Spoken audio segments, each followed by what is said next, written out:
Coach May told me that he wanted Vlad and I to be together, and it was definitely taking a risk. Not many teams play two 7-footers together. Champaign means everything.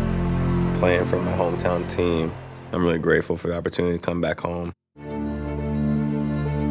I have a slogan on our wall, it's not about you, it's about you, Doug. I want to build this thing sustained. That's the ultimate goal here.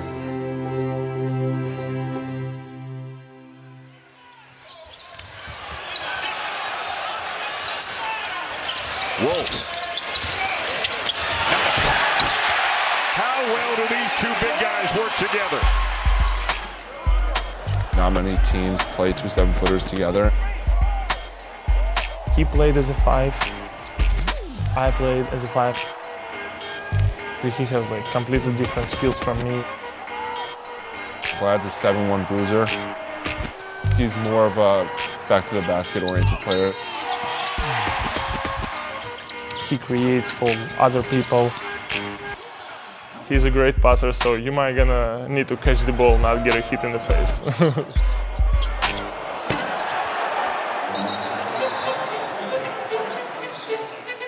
It seemed hard to believe because it was an out-of-the-box idea. There was a lot of risk involved, and if this went well or if this didn't go well, what would end up happening? It wasn't clear initially. We just knew we had to find probably different ways to get there, and so we did a lot of experimenting. We definitely had some learning curves early on in the summer, but we really just stuck through it.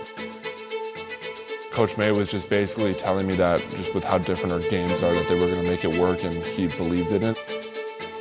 We knew how talented he was as an offensive player, and then after we did a deep dive, we thought he'd really fit with Vlad, and it would be something unique and different. The biggest challenge for us is how we can create open paths for each other and not getting hit with each other every single time we're like on a court. That's why we played. Fail a couple times, play a couple more times, fail a couple more times, watch film, learn it, and now it looks like we play a little bit better. The game where Vlad and I really realized how good we could be together and how well our actions worked together was at Wisconsin. Goldin! Wow! He caught a body inside! We kind of had a stretch there in the second half where we were playing really well together and playing well off each other. Wolf inside. Goldin, tough catch. Easy finish. The big-on-big pick and roll just continues to be a problem for Wisconsin. Michigan hands Wisconsin its first loss of the season. Their big show out, and Dusty May win #1 in the Big Ten Conference. In the locker room after the game, Matt Aldred and Jace Howard, Matt's our strength coach, Matt and Jace, they came up with Area 51. They dubbed it Area 51. Vlad Goldin and Danny Wolf. I'm probably not the best person to answer this question. I did not come up with this. Goldin, can he do it again? Why not? They're two aliens. Come to the Danny Wolf threw it down. When you think of aliens, you're thinking of people that are from different planet or outer space. It means trouble. I just like, you see, like if I'm gonna say it, then some people are gonna see it like trouble. Oh, he's cocky. So, like, you know what? Area 51 means trouble. So, whatever it takes, I'm gonna get all the hate.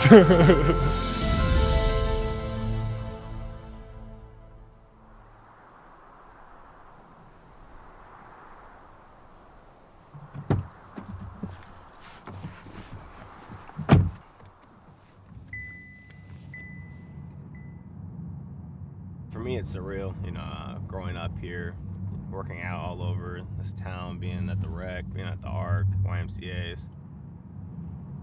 Champaign's taught me to always just be grateful for where I came from, honestly. My family and stuff, mid-level class, not a lot of bread growing up. We've had to fight times to just get in the gym with my pops, sneak into gyms and stuff like that. Now I have an unlimited resource to me in the sense of basketball, and I can provide for my family financially. So like being here now though, just kind of just brings me back to I didn't have it. I worked to this point in my life, and now I get to reap those benefits.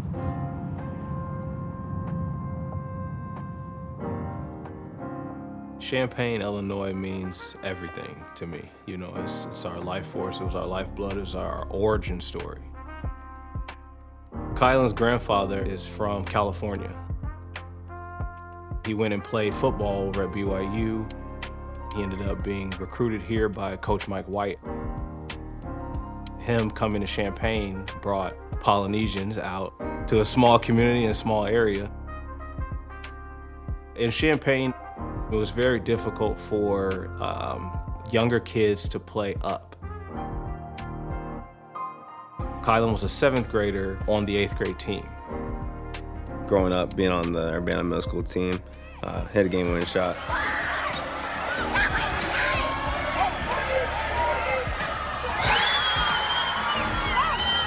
It was a very intense game. It was, a game leading up to the state championship game.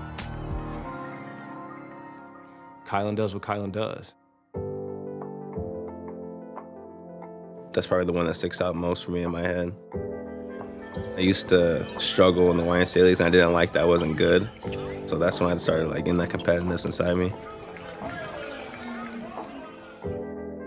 In 8th grade, we moved to LA. I knew Kylan had the talent, but in order to showcase it, you gotta be compared to other people in a larger pool. So we decided moving out was gonna be the best thing for him. You don't move because you foresee your 8th grade kid being a 5-star prospect. It's just unrealistic. But I had the vision, I had thought that he had that capability, and we did it. Probably I didn't really get how much that meant for our family to leave everything that we know, everything we grew up for. I'm blessed enough where my parents cared enough in my life to make sure I have that ability to choose a program I want to go to. I loved Arizona. I had a good start to my sophomore season. Towards the end, it was ups and downs and not a lot of consistency. When I hit the portal, I didn't really know what to expect. Brad Underwood was gung-ho, like, hey, no, we watched what he did and we think we can do something here. We went through the process in high school and he chose Arizona. I thought we made sure we ended it, that part of it right when we didn't get it. When his name popped, we thought, okay, we've got a really good chance here. It was just no brainer to come back home. It's unique to be from this state and play at the University of Illinois. They revere those players. That's got to be a special feeling for that family. I always rep 217. That's where I grew up. It's always going to be home for me.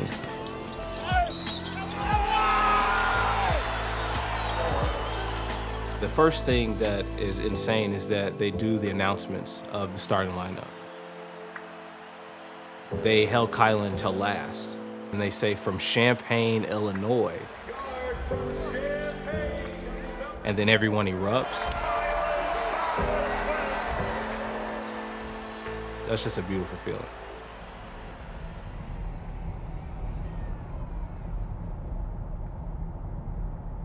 When you drive across the bridge every morning, when it's clear, you can see, downtown Seattle. Every day you're coming over, seeing Husky Stadium. Half the time your mind's racing, just thinking about recruiting or practice or, whatever else is going on. But when you're just coming across this bridge, you realize how, fortunate we are and how, it brings out gratitude, to be honest.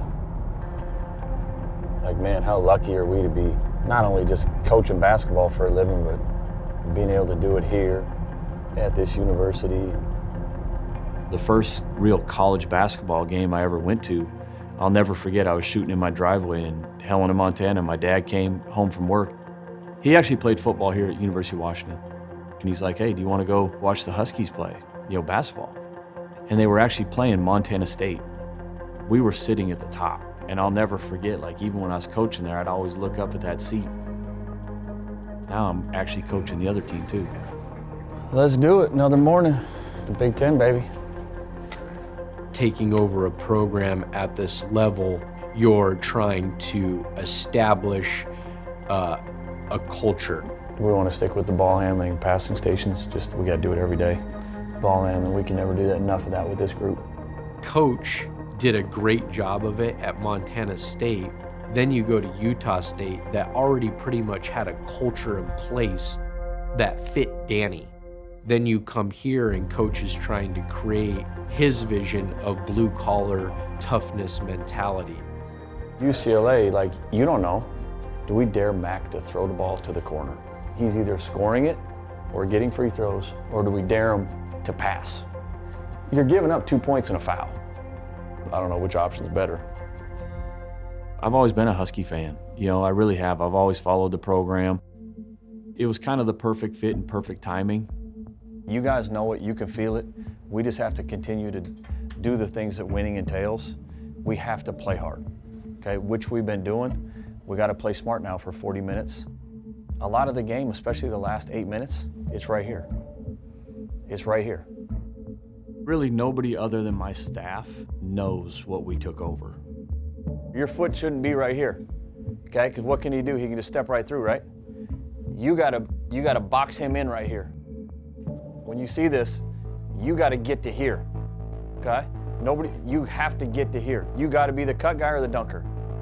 I knew the first year was gonna be brutal, and we were gonna take our lumps, but how are we gonna learn from that and grow from it? The biggest reason we've improved in the past month is we got off ourselves a little bit, sacrificing shots, playing time. It hasn't necessarily come in wins and losses yet. It's coming, okay? Trust me, it's coming.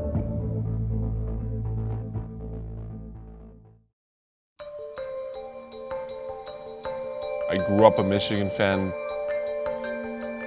My sister went here, my mom went here, brother-in-law, my cousins, my grandparents. Pretty much all of my mom's side of the family has Michigan.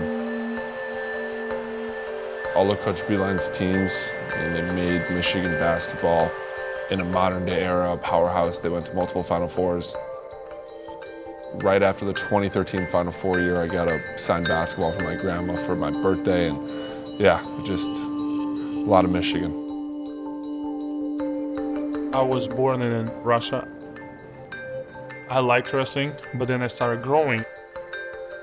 When people started grabbing me for my legs and I was like very skinny, I'm like, okay, next sport, I don't like it. Let's go with swimming, running, basketball, whatever it is, just something else. I went to CSK when I was 15 years old. CSK is basically D1 in Russia. After a year and a half in CSK, I was like, you know what? I might gonna be a pretty good basketball player. I always, of course, wanted to go to the University of Michigan. I want to say that if I was offered a scholarship, I would probably have already been at Michigan. Just how it was all going to work out, Yale made more sense. I was able to stick with the coaches at Yale for 2 years.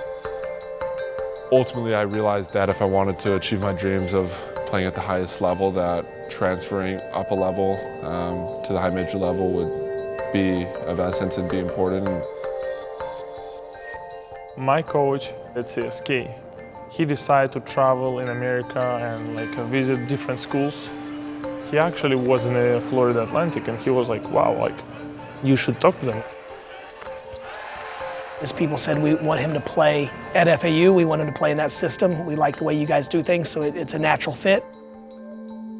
I knew March Madness is one of the biggest events in the world. And then we went Final Four, and I was like, wow. Please join us in welcoming men's basketball head coach, Dusty May. He said he's leaving, and was wow,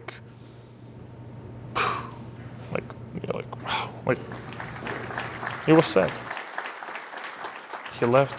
I went to transfer portal, and I have call from the number that I already have saved, and I was like, oh, hello. The first day that Coach May got the job, he gave me a phone call. That conversation we had, a lot of it was about Vlad and I and how we were going to fit together. There's not many people out there like Vlad. He's one of the nicest people I've ever met. Always has a smile on his face. Here is Wolf. He's a good person. He's not cocky. I feel like we can build a good relationship as well. So I was like, I like him. It's hard to really tell you what our potential is because I don't even think we know it. A two-man game right there. Learning how to play together. It's going to be a tough matchup for most teams to guard throughout this season. It really could be something special. We just got to keep sifting through the good and the bad and just trying to really all put it together. But I'm just excited for what's going to be. We have a lot of season left to really prove that.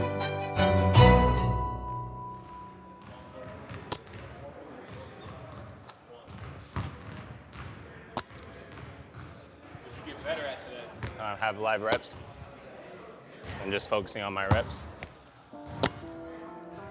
Kylan is the hardest working player that I've ever seen. Every day I see him on the court, individual practices, workouts, working on his body, on his skills. Coming here, I think that was just the biggest flip that I needed. Instill more discipline within myself. When we got here, we did a diet. Within that first month, I lost like 20 pounds. I was so much lighter. I felt like I wasn't tired. I could breathe better.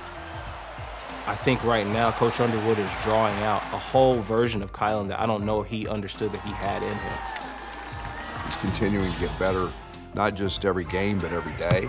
There it is. Couture does it! Kylan Boswell, a triple-double for the Orange and Blue! He's one of the best two-way players in the country and in the Big Ten. Another steal. Boswell looking to go coast to coast. Leave it, Yakachonas to bank it home. His wealth of knowledge, experience, helping Kasparas, and they just talk situations constantly. He's a good playmaker, a good scorer. He's lifting the team up in like any ways possible, and he's an all-around player. He's helping me all day, every day here, and I'm happy to share the court with him. I think he's playing the way he should be playing. I really do. You can tell that he's glad to be out there. He's got a new life about himself with this team, and I think that that's just bringing out the best in him.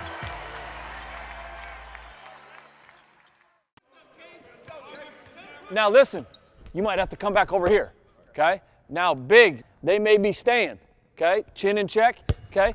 Your passes to that guy, okay? You got to kind of slide, just getting his vision, hitting him for a shot. We need some noise in here, bro. Dom. Oh yeah, post. Oh yeah, hit me. Oh, zoom, hit me. Hey! Coach Sprinkle and Coach Chris Haslam, who's at Oregon State now, did a great job of recruiting Great. When I got to Montana State, I was impressed with his skills and his talent. And then we went to Utah State. And so Great went from being really a sixth man at Montana State to a starting center in one of the best conferences last year in college basketball. Oh yeah. Oh! Good. Good pace, good job. What I appreciate about Coach is his loyalty to Great. Oh! Come on, good. Give me one, dog. Oh, dunk it. Hey! Coach was loyal to a player that helped him get to the University of Washington, where his dad played, in a place that he was in love with. Oh! Come up higher, Diggy! You're gonna catch it, spin, and make a play, and work on our offense. Oh! I had to follow my guy, and he was the same way I believed in you when you were 16. I still believe that you can come play in this conference and be solid. Oh! It's as strong as a coach-player relationship can go. He'll tell you, he's probably coached me harder than he's coached any player since he's been a head coach. Big, you have to be the point of the screen, okay? If we're down here, we're screwed, okay? Because they're gonna pop and it's gonna be too late to get back to them. You have to be up. There has been some uncomfortable conversations between me and him because my expectations of my leaders are different. And I know he's capable of doing it. Oh yeah. The one thing about Great, he's a phenomenal person. Right. Oh, You can't be a great player if you don't have delusional confidence. He's always talking. You know, he's always talking. Good and bad. You know, like he sometimes drives me crazy and drives our coaches crazy. Let's have a good warm-up, like preparation for the game right now. It starts out. Let's lock in from the jump. Let's get it. We're all that matters. We're all that matters. But at the end of the day, it don't matter who's in here. It don't matter. We have to try and develop a culture of accountability and ownership. Stop, stop. Throw the ball. It's wide open, just first pass. Just get it out of your hands and then repost. That they don't come on that one. We try to love them hard, but we coach them hard. Hey, bring it in quick. This is bull. Come on, man. Okay, I'm just telling you, I don't like edge right now. Okay, I do not like our edge right now. We practice so hard. Like we practice too hard not to perform to the level that we want to perform. Year one successes happen is very rare. It's about building a program and building the right culture, I think.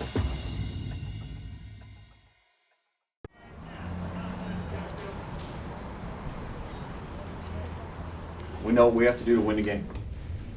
Take care of the basketball, rebound.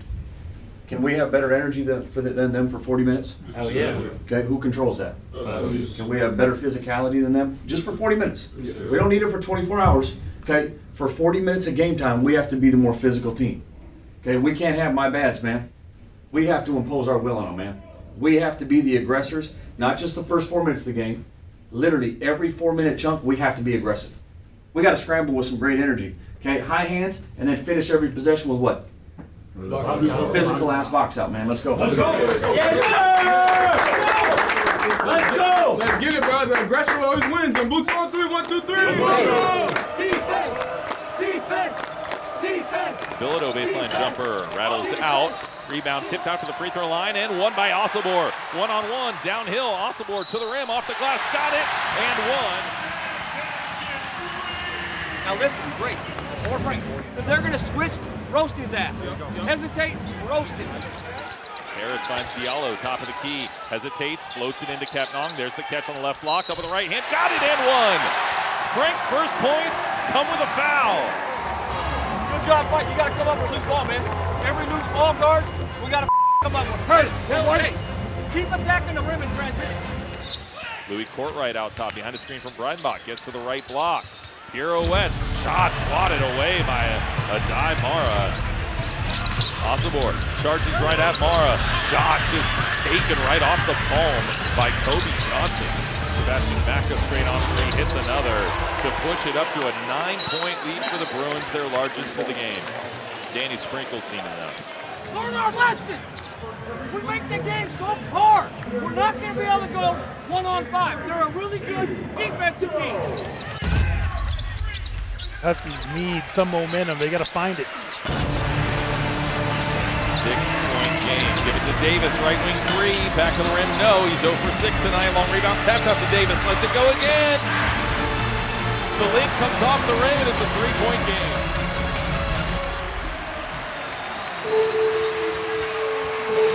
Winning time for the Husky defense right now. Get it into the backcourt for Andrews. Andrews back across the timeline with 8 seconds on the shot clock. Steps back, shoots a three. Got it. UCLA escaped Seattle with a 65-60 win over the Washington Huskies today.